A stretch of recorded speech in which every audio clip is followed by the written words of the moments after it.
Gamers. I'm Jason. I'm Julie. And today on Dice & Dragons, we are going to be reviewing Marvel Champions, the card game, the Mad Titan's Shadow.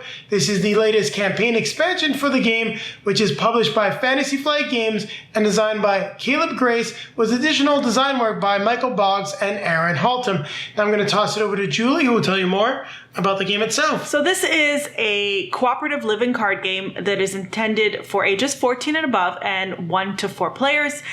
Plays in about an hour for 2 players, can go on forever and ever with more players. I would not say forever and ever. I joke. I was going to say, we've seen it go 2, 3, even 4 hours at a game day that we played at.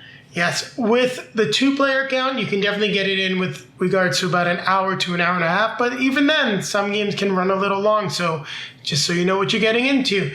Now, what will you be doing in the Mad Titan Shadow? Well, you'll be facing off against Thanos and the Black Order. 2 new heroes will be joining the game, Adam Warlock and Monica Rambeau, who is also known as Spectrum. You will face off against the Black Order and Thanos, of course. I mean, he's leading the Black Order, but there are some other villains that will show up as well. I mean, maybe you can see it now since we're filming in a higher quality, but the campaign log does tell you who the 4th scenario is, because you will face Thanos in the 3rd. Now, to do that, you will be facing off against them using your heroic abilities, and every character has different abilities. You'll be trying to thwart their schemes and deal damage to the main villain and their minions while you try to survive the onslaught as Thanos tries to put together the Infinity Stones and complete his Infinity Gauntlet.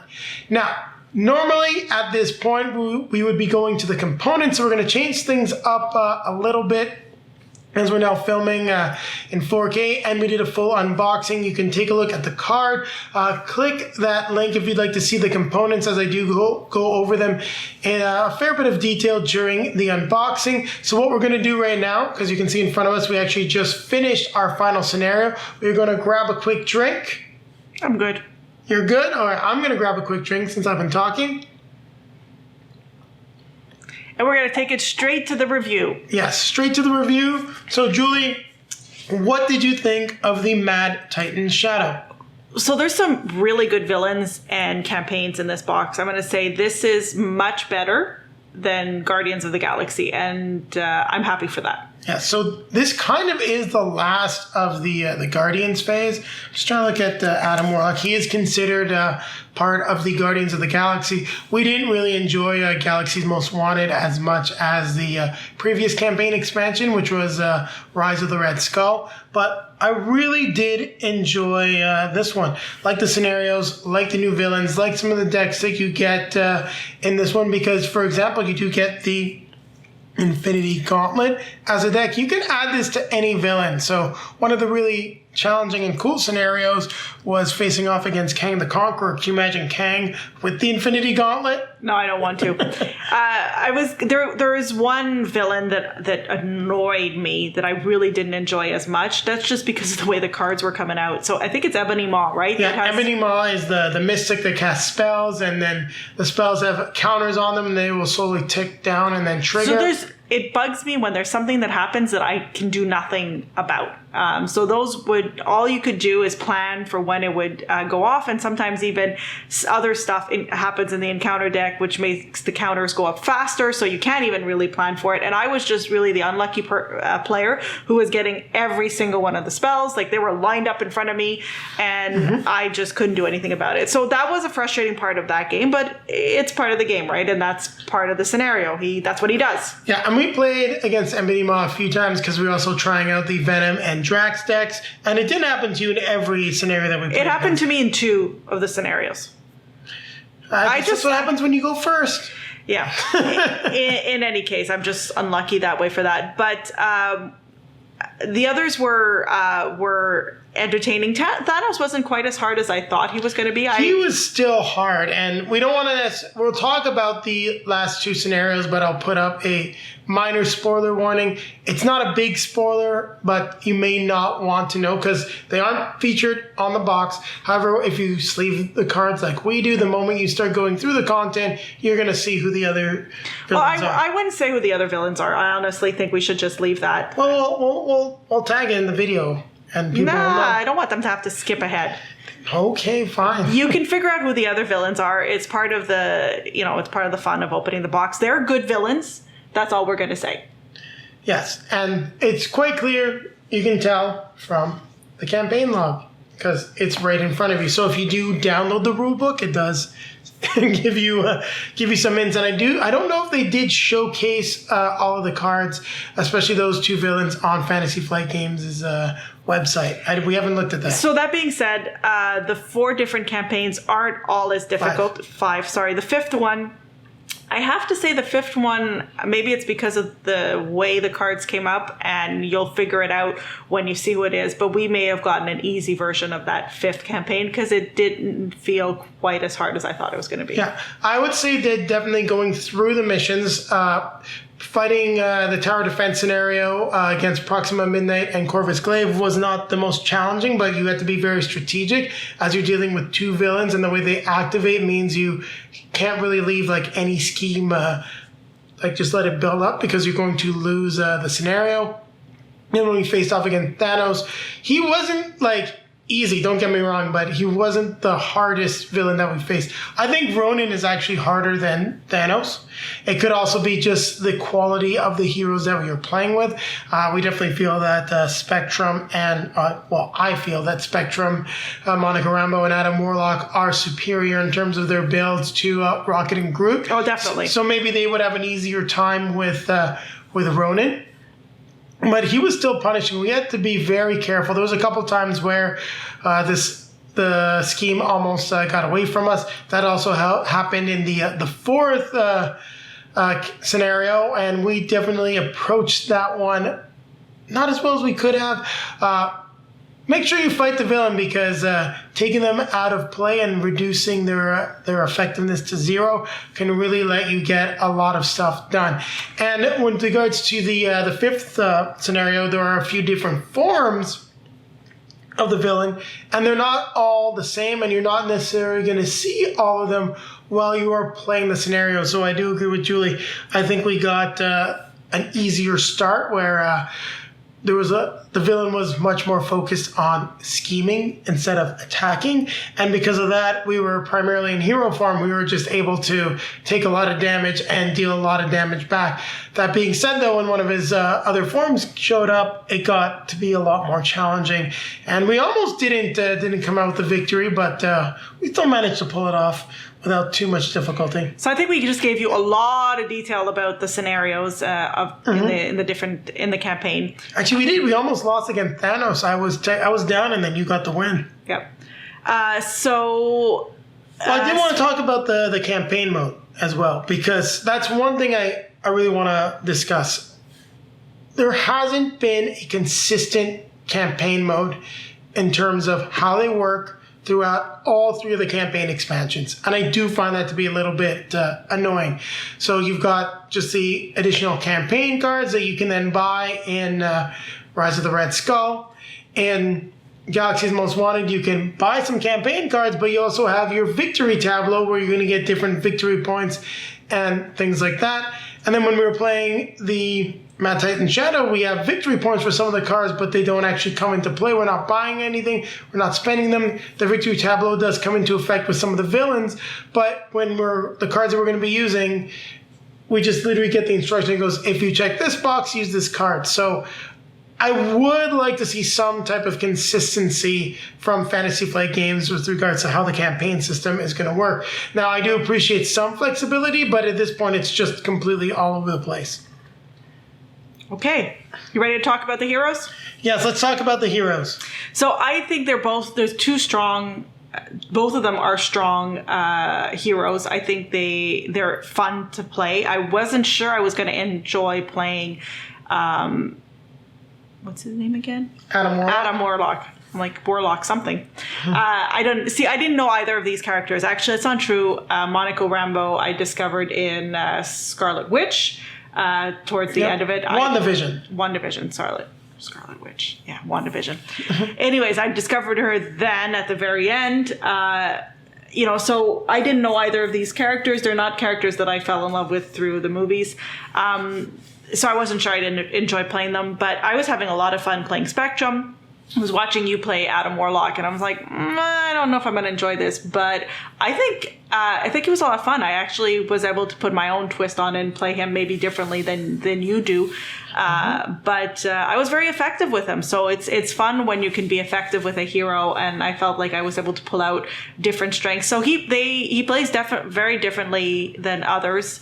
As a Spectrum. As the Spectrum. So Spectrum has her different powers, and she definitely shines when you're able to switch between the different power forms. And it definitely adds a different dynamic. I found that I didn't have to go back to her alter ego form very often at all, unless I wasn't getting, the cards that I wanted, because I could switch forms to her, her defensive form, and I was able to recover a little bit that way. So that was enough to keep me in a healthy position, to not have to go back to, and waste an action to recover. Yeah, so the Pulsar Shield card is really cool because it increases your defense, lets you defend, and then lets you ready your hero. So those 3 cards that you have in your deck, which basically lets you just take a hit to the face and be like, no, I'm good. I didn't take any damage, or I didn't take that much damage. And I think both characters, we spent a lot of time in hero form, especially because of the allies. Both of these characters have some very strong allies that do some great things and can soak a few hits as well, which I thought was fairly interesting. Yeah, like the Pip ally for Adam Warlock, the fact that you basically pay 2 cards, he comes into play. Sure enough, you're taking a card from your hand, but you may want to play him anyway. He's got a tough status card, blocks a hit, and then you can do more stuff with him. Also, you keep wanting to get him to cycle through your deck, because just maybe like block, tough status card, no damage. It's just pretty cool. Yeah. So they're both a lot of fun. I think they're definitely strong. And we keep saying it, if we didn't have so many other games to play, to keep bringing you some fresh content on the channel, we might be able to bring it back out to the table to try. It'd be fun to try these characters against some of the past heroes. I'd also like to see, some of the ones that I have, very fond memories for, how they play against these new villains. Like I really enjoy playing Thor and Doctor Strange. How would Doctor Strange do against Thanos, Well, I think that's the kind of stuff that we can definitely get to in terms of some video content. We do have some new games that we really want to get to. I mean, we're waiting on Assassin's Creed, Dune House of Secret Ship. We also have Rolling Realms coming from Stonemaier Games, which we're going to be covering. So we do have some stuff, but we're going to be trying to get some more space to go back to some older content, but older games, and still give you some fresh content. So if you've got anything that you'd like to see us do, let us know down below in the comment section. Also, if you like the new format of the video, let us know as well. Do you have anything you want to add about the heroes? So I enjoyed all of them. I think I might have enjoyed Spectrum just a little bit more than Adam Warlock, and the reason for that is I feel that Warlock gets to be very powerful once his cards, his upgrades start coming out. The Mystic Senses card that lets you draw a card when you trigger his Battle Mage ability. If you get both of those into play, you're spending a card from your hand to draw 2 cards. Soul World, which is an incredibly useful upgrade. You cycle through your deck and you get a counter on there that lets you heal all your health. So basically, you just stay in Battle Mage form, you flip to Alter Ego, and the villain schemes 1 turn, then you're back to full health and you're going. Warlock's Cape, which came into play a lot, I find, in this game, especially after you got some of the campaign upgrades and even played some upgrades from your deck on him. You can use them twice. So, there's the points where you can basically hit for 6 damage for a basic attack, and in a 2-player game, a 6 damage basic attack is a lot. In a 1-player game, it feels like it's even more. So there's just a lot of strength to the character. On Spectrum, I love her Gamma Blast. Every time I got that card, I was like, yay, because it's, you basically get to do 7 damage plus overkill if you're already in the Gamma form. What was really cool about Spectrum, I found, is just the way that she could be more versatile in terms of thwarting and attacking, and she's able to do a lot in the same round. We had some turns where, because Adam Warlock was able to thwart as well, that we just had no threat on the main scheme because of the way his cards work. But I feel like he's a little more situational, because you either have to get the right type of aspect card. In the case of thwarting, you need a justice aspect card to trigger on his battle mage ability, or you need to pull one of his threat reduction cards. Whereas with Spectrum, she's got threat reduction cards, attack cards, plus cards that let her switch form. So if you switch form, you're immediately able to, you can start off with a Gamma Blast, but you really need to thwart still to keep the scheme in check. If you have a card that lets you switch forms, you're good to go. Then who knows, maybe she draws a card, and then if you've got the right card draw, you can do an even larger threat. Ready to rumble, where you can basically ready your hero again. Yeah, so you can do 2 different things on your turn. So there's just really cool stuff, and it's the same thing for Warlock, but I felt that it was definitely a lot harder to get his sort of like +1 attack, +1 thwart, or +1 defense upgrades into play, because there's just so many other things you want to do on your turn. I think we said a lot about them. I think you got the point of this. So Jason, why don't you start with your rating? So for the Mad Titan Shadow, I'm going to give this an 8. It doesn't quite get up to the 9 for me, but I think that this is one of our favorite expansions. I actually, you know what? Do I like this more than the Rise of the Red Skull? I think I might just like the Rise of the Red Skull more because of some of the villains and the scenarios. I'm not as big on the cosmic villain, so I'm going to change. It's not an 8, it's an 8.5. It's just beyond Rise of the Red Skull, because I think we give that a 9. Yeah, I was gonna say this is probably an 8.5 for me. It's very well rounded. It is I would definitely believe if you enjoy Marvel Champions, this is a must get.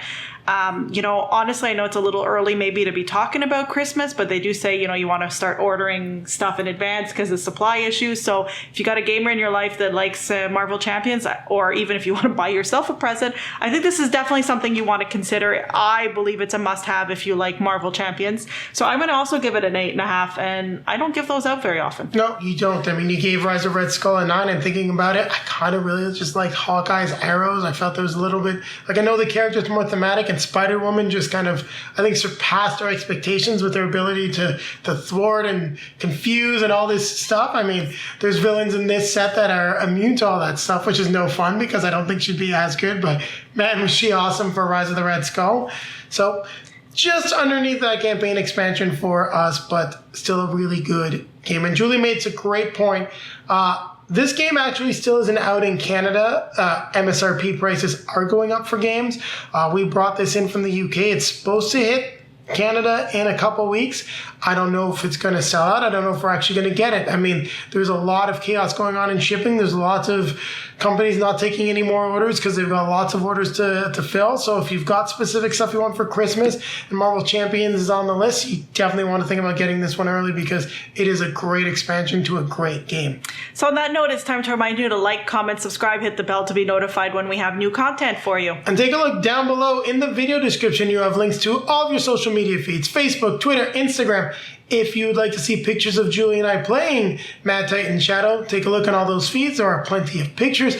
Also, if you're looking for a copy of the game, take a look in the video description for our link to multizone.ca, a great Canadian game store. Click that link, get 10% off your next purchase, and it's a great way for you to support the channel as a portion of that purchase is returned to us.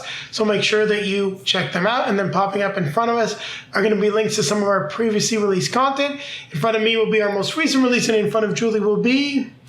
Why not the Rise of the Red Skull expansion? Yep, so we'll have a review of the Rise of the Red Skull. And on that note, we're going to grab our drinks. Grab our best friend. We're going to keep playing games. Keep playing games. Definitely going to keep playing Marvel Champions. Yes, we've got a Nebula that just arrived, and we've got the Spider-Verse expansion coming soon. You're going to love that one. Oh, yeah. And somehow our little man has already started. Never seen Spider-Man. Still. Psh, psh, psh.